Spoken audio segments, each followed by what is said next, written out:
у нас, значит, с 2011 года запускается школа R100, школа роста КУАН. Группа R100. Группа роста, да.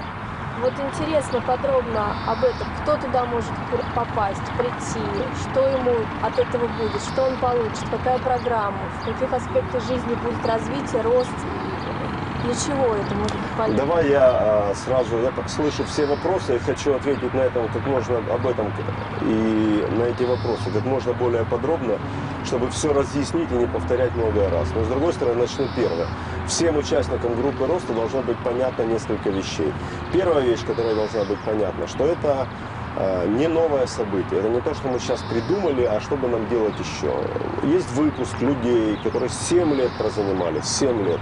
Есть люди, которые прозанимались у меня в группе роста с самого первого созыва, еще в Израиле. То есть фактически те, которые в Москве прошли 7 лет, и мы их знаем, это люди даже публичные, в нашей среде знакомые, они демонстрируют свой опыт, свои навыки, все, что наработали, они продукт группы R100.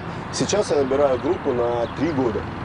Фактически программа рассчитана на 3 года. Параллельно эта программа запускается в нескольких местах. У нас собирается группа в Москве, у меня собирается группа в Иркутске, фактически КААН, и на Байкале, в Сибири. В таких сильнейших местах у нас есть роскошные люди, и оттуда есть выход и на Алтай, и на Китай, что я предложу всем остальным. У нас есть группа в Израиле, которая тоже стартует. То есть я сейчас делаю планомерную работу по группе R100 нового созыва, так сказать, образца 2011 года, 12, 13, 14, то есть вплоть до 15 года. А далее это перерастет, я думаю, в большую совместную жизнь с большинством участников этих групп. Выездные мероприятия. Значит, что мы будем делать? Точно, что это будет группа, она не повторит то, что было то же самое. Я не университет Кембридж, одни и те же стандартные программы давать. Мы понимаем, что люди идут для того, чтобы прозаниматься дзен. 3 года дзен, это дзен-колледж, поэтому у него свои требования, поэтому у него своя подмутка, и поэтому он всегда живой. И я обязуюсь этим людям, что я 3 года с ними проведу по плану. То есть я отдаю часть своего времени, которое мне дорого стоит. Я мог бы в это время или на яхте где-то идти по морю под ветром, или под водой быть, или по горам лазать. Но я обещаю, что все, что мы запланируем, я буду.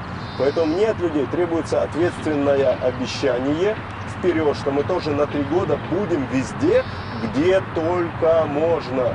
Я понимаю жизнь каждого человека, и в жизни этого человека есть там отсутствие денег, проблема, которую надо решить за 3 года, в том числе благодаря группе и общению со мной.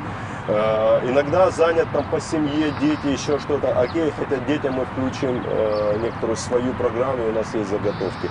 По сути, люди ныряют к нам на 3 года с ответственностью. И я ныряю в эту работу с ответственностью. Почему 20 человек группа набирается? Там, скорее всего, будет 18. Со мной 18, это идеально. 17 участников и я. Потому что это то количество людей, ответственность за судьбу которых я могу на себя взять в той или иной мере. Кто будет ближе, плотнее, то есть понятно, мы в группе, кто-то ближе, кто-то дальше, между собой отношения и все такое, но кто-то очень близко вольется в жизнь.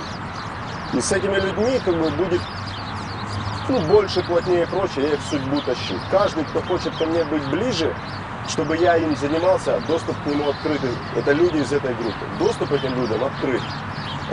Более того, что значит быть ближе? Я не буду долго размышлять или там беседовать в индивидуальных беседах на общие жизненные вопросы, философия, та-та-та-та-та-та. Это вопрос публичный. Для этого есть форумы, для этого есть группы, для этого есть там... Мы создаем гениальные вещи, тексты, поэтому давайте ценить слова. С другой стороны, каждый человек, вот сейчас я подхожу к тонкой теме,